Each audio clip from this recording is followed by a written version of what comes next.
everyone, it's Sharona from Pay Your Weights, and today I'm going to be reviewing BMF Episode 2, Rumors. Just to let you guys know, I actually started posting some of my interviews with the cast. I had my first interview up with Randy Huggins and also two with Lil Meech, who plays Big Meech in this series. So make sure you check in the description. I'll link it in a comment below. You go check out the interviews. I'll be posting new ones every single week. But let's go ahead and get into this episode. We saw at the end of last week that Terry ended up getting shot. And so now we see how all of the pieces fall into place. Trying to figure out who was behind the shooting. What in the heck is Meech gonna do? I was really confused though when Meech showed up to the hospital. Like, I know your brother got shot and I know that you was scorched to earth trying to take down who shot your brother. But sir, you gonna bring a whole gun into the hospital? I was like, hold on, is he going to get like the person that he thinks shot it? Then when I saw he put him to the hospital, I said, now sir, how you finna get this gun in the hospital? And my man's walked into the hospital, like, looking through curtains and stuff. I said, ain't nobody shot him? Like, you just brought a whole gun? No one shot you? You just looking through, like, where my brother at? And I was just like, this not the way. I'm happy that the raggedy detective was there to protect him, because he was just like, sir, give me your gun and you can see your brother. His partner looking like, now sir, you just gonna tell him give me your gun, he can go see his brother, like he ain't gonna get in trouble for this? I was just like, you just really showing your crookedness at this point. But do what you do, boo, because you trying to help Meech save him from himself. So he ends up giving him the gun. And so essentially, we see T, he looks really bad. He has blood all over him. We see his eye is swollen. He was shot in the face. And so he tells Meech, like, hey, you know, tell my mom, you know, I'm sorry. You know, make sure that you look after Terry Jr. And I'm like, sir, why you giving up? Like, I know you look bad, but don't give up, boo. Like, you got more life to live. And so we see that the detective ends up coming up to him and was just like, hey, unless you or your brother want to tell me a different story, I'm just going to mark this as a potential carjacking since y'all got these Benzes. Is there anything else that you need to tell me? And he was silent. He was silent. So I was just like, I guess it's going to be an attempted carjacking. I don't know how he be selling these terrible stories to the police. Like, oh yeah, he just got shot. Somebody tried to take his car. I'm like, somebody gonna shoot somebody in the face? So I was just like, this feels a bit extreme to me. But you know what, boo? We'll go ahead and believe the carjacking story. So we see his crew comes in and he basically tells them like, hey, we got to move the stash. We don't know if this was like they're trying to get to our product or if they're trying to start a war. We don't know who's behind this. So in the meantime, like, you need to move the stash, put security on my family, make sure you hire somebody to protect the corners as well.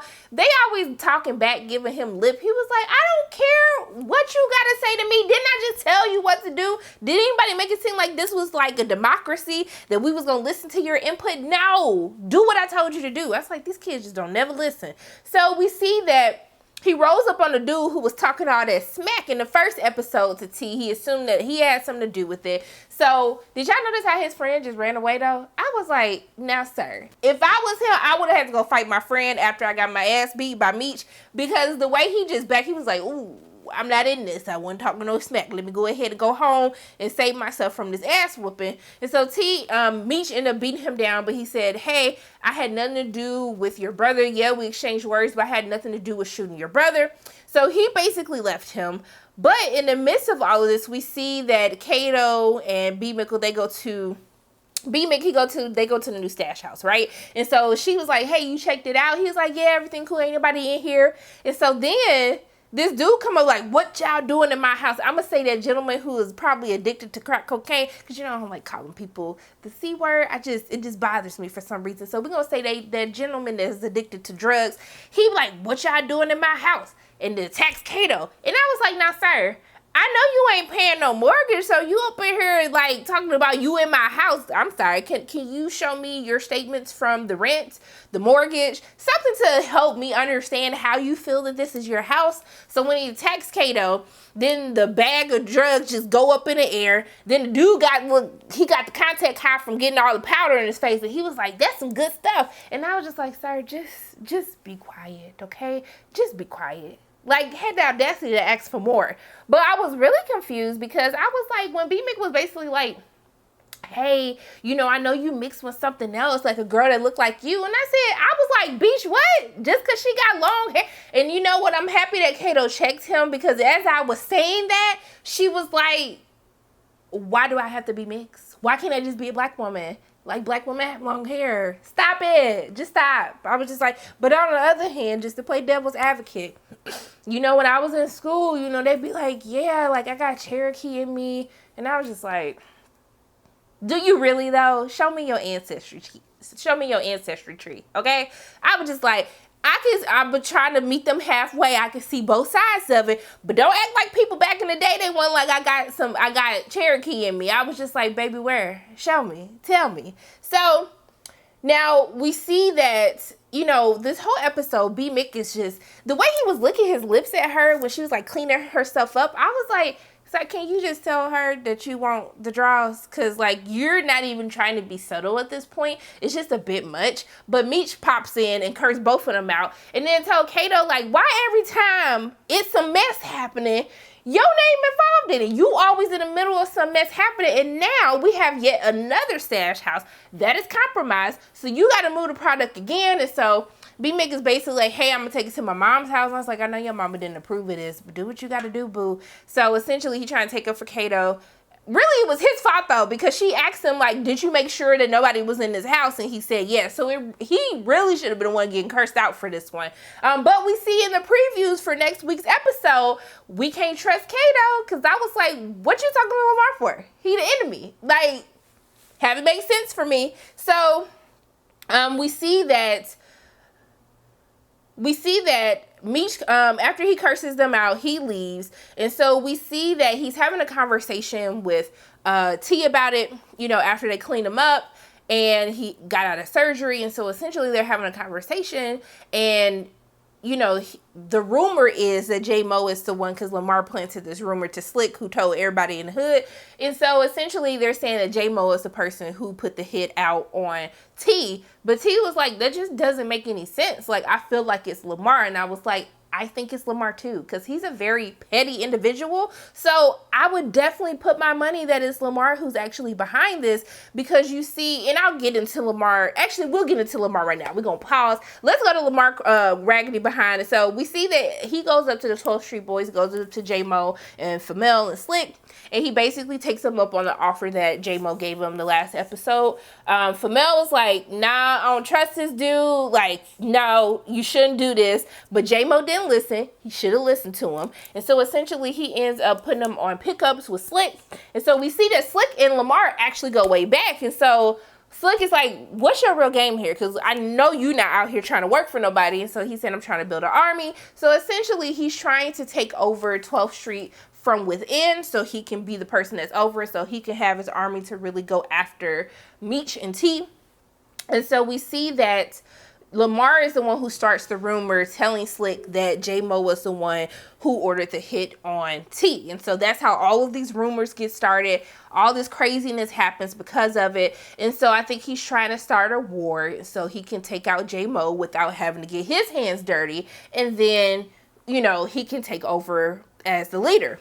So we see that he ends up showing to Zoe's school, and I was just really confused. I was like, why are you showing up to baby girl's school? Like, she know you like that. And she looking at him like, sir, who is you? Like, what are you doing? And the teacher had to come and intervene. Then Lamar started getting crazy. He was like, hey, man, I'm finna call the police. Ain't nobody got time to deal with you. So he back off, and then he ends up, you know, going back to doing what he was doing. But we see that Monique was not happy about the little visit that he paid Zoe at the school. She came going off on him. Slick had me cracking up, because Slick pulled up a whole chair, you know, got his little cap trying to moisturize and condition his scalp, and just sitting there laughing. Like, he was like, let me just go ahead and get my popcorn so I could watch this cluster happen right in front of me. And so she basically brings up, Monique is like, Zoe's not even your daughter. Like, you know she's not your daughter. It's not like I ever lied about her being your daughter. So I was like, sir, why are you going so hard for a kid that's not yours? But for him, he felt like he had been there, you know, when she was young, and he helped raise her. So he always looked at her like his daughter.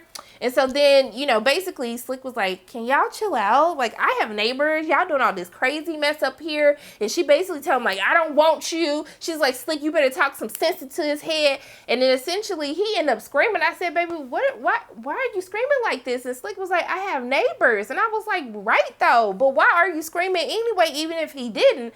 And so Monique ends up leaving. And I'm happy that Slick has a conversation with him, like, you know, maybe you can catch more bees with honey. Like, maybe you approach Monique in a different way, because you talking out the side of your neck to her. She's not the type of woman that allows like somebody to do something like that. And I was like, finally, someone's trying to get through to Lamar, right?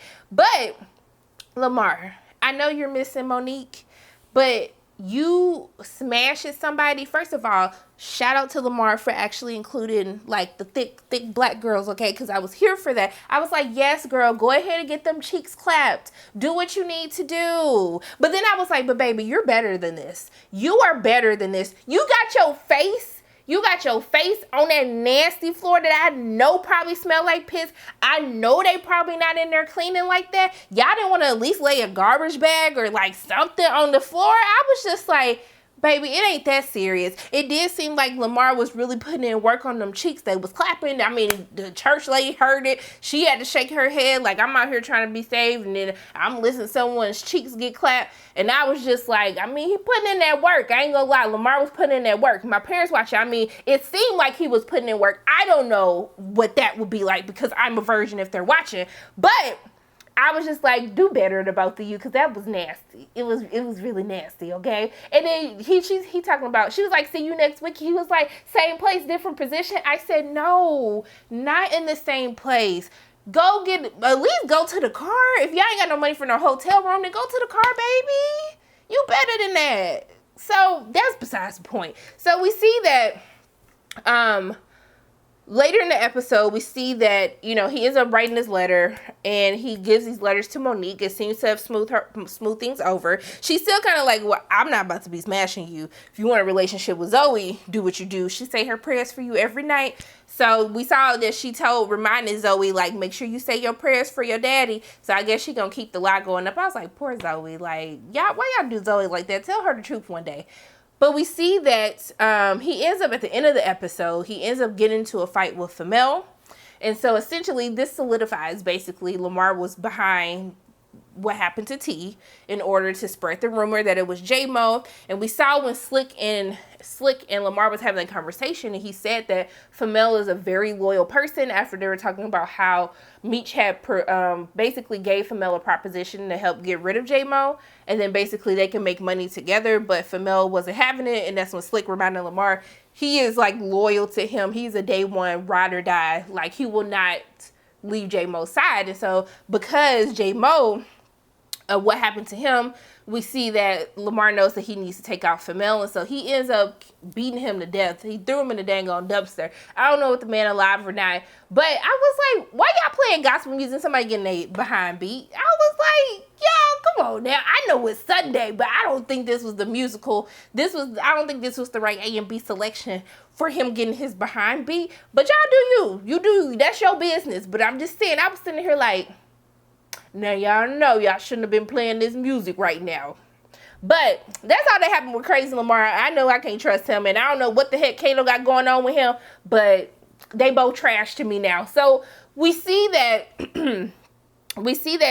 after they have this conversation where T is basically just trying to get Meech to be like, don't worry about who shot me. Just focus on the business. Focus on us getting money. Like, we'll worry about that at a different time. But clearly the streets are talking. Everybody's trying to figure out, well, if that's his brother and he knows that that's who they're saying killed him, like, why hasn't Meech made a move on J-Mo at this point in time? And so this is when we see that he goes to talk to Femel, tries to flip Femel, but Femel's not having it. And then we end up seeing that Terry ends up passing out when he's trying to walk in the hospital, doing way too dang on much. But we see that there is a complication in his surgery, and now they're saying that he might not be able to see as well. And I was happy that his family was there and his dad was there to call the doctor out, like, did you make a mistake? Because he was like, because if my son doesn't have 20/20 vision, baby, we gonna sue you. We gonna sue you. And he was like, well, I can't say that. Why you can't say it? If you didn't do nothing, then what's the problem? So you know they was up to no good. They messed up in the surgery. So we'll see how that plays out later in the season.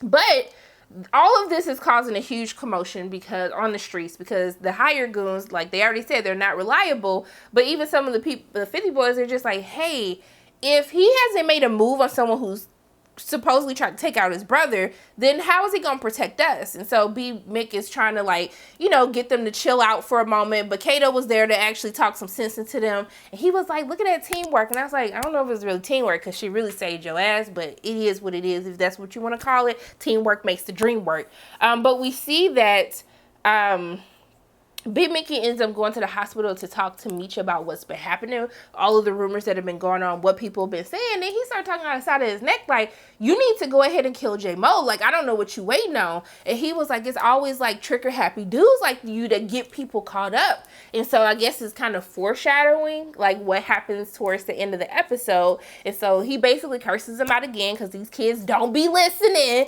Do what I told you to do. Did nobody tell you, give me no ideas on how to run my enterprise?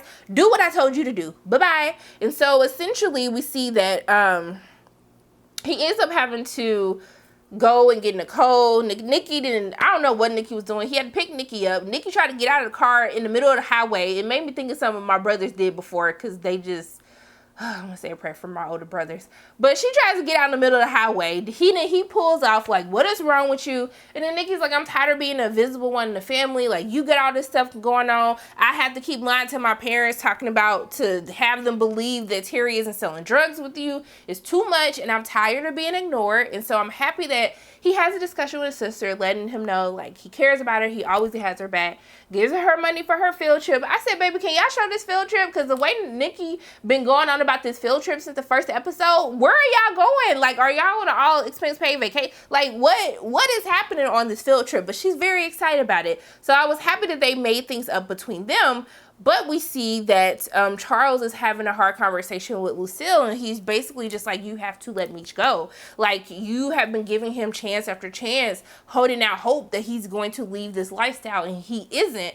And now, you know, something happened to our other son. What if something happens to our daughter? What if something happens to us? And so we see that she ends up having a conversation with Meech in the chapel, and basically telling him, like, you have to let this go, or I'm like gonna have to let you go. You're gonna have to get out of my house. And I was like, well, I didn't see him move back in the house, so I was kind of confused by that. I thought he was still kicked out of the house, but I guess she was like, for reals this time. And so he's like, I guess I gotta go, because I'm not gonna stop. But he was like, Mama, keep praying for me.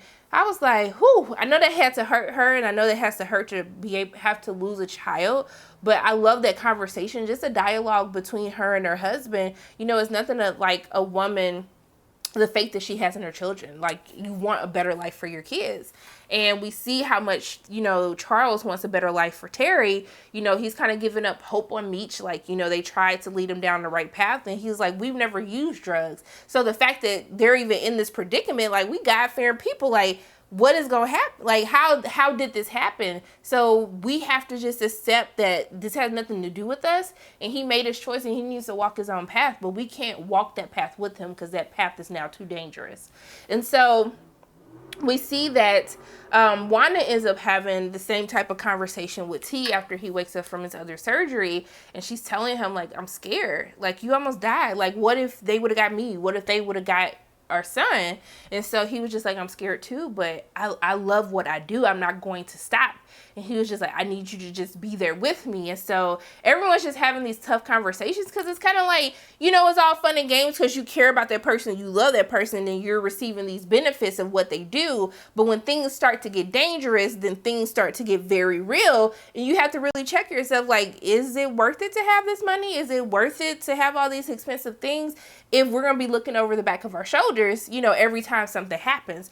So I like that we're having these different conversations, and really just this philosophy that T and Meech, they just feel as though that they don't want to go back to the life that they had to live. To them, they feel like the sacrifice is worth it, protecting their family, making sure that their family has everything that they need. And this is really just something that comes with the job. This is something that comes with, you know, the life that they chose. And they've really just made their own amends and has accepted, you know, what their potential fate could be.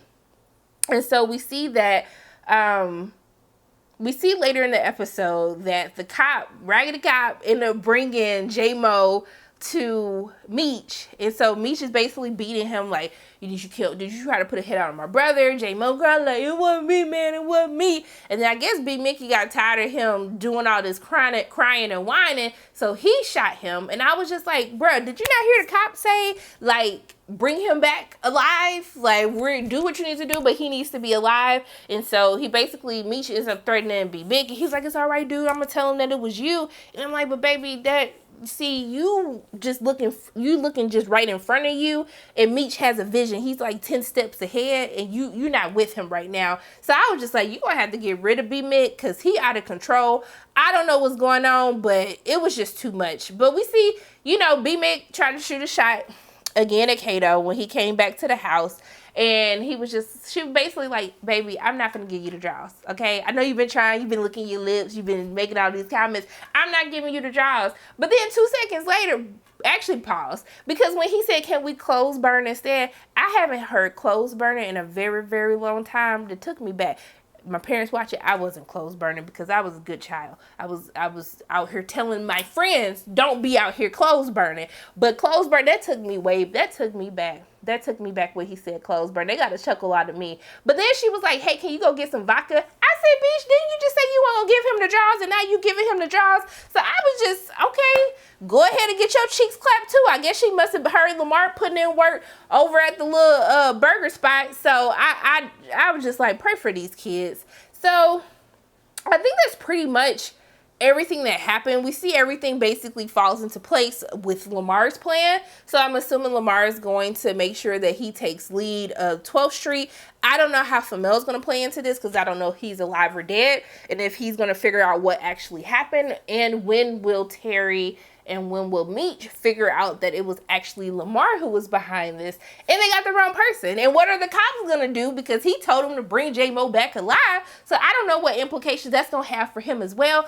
But it's these rumors, okay? It's just, man, y'all really be out here talking. Men be gossiping more than women. I'm gonna tell y'all that right now. I know y'all don't want to hear the truth on this Sunday, but men be out here gossiping more than women, because the way that everybody figured all this stuff out and heard all of this from Lamar telling one person, I was just like, it's too much. But I'm liking the episode so far. I mean, let me know in the comment section below, are you liking these episodes so far? I really like the writing. I like the dialogue, and especially like, what it means for people who, are family members or loved ones to people who are in the game. And really, when things start getting dangerous, like, I really loved all of the tough conversations that they had to have from a parental point of view, from a loved ones, for someone who's a part of this business, like how it, affects them as well. I really like those conversations that we had in this episode. So yeah, I'm liking BMF so far. I'm liking it so far. Let me know in the comment section below, what did you think of this week's episode? But those are my thoughts on BMF episode 2, Rumors. As always, my name is Sharana from Payroll Waits, and if you like what you saw today, make sure you hit the like button, hit subscribe, share this video with your friends, and I love you guys 3000, and until I see you again, bye.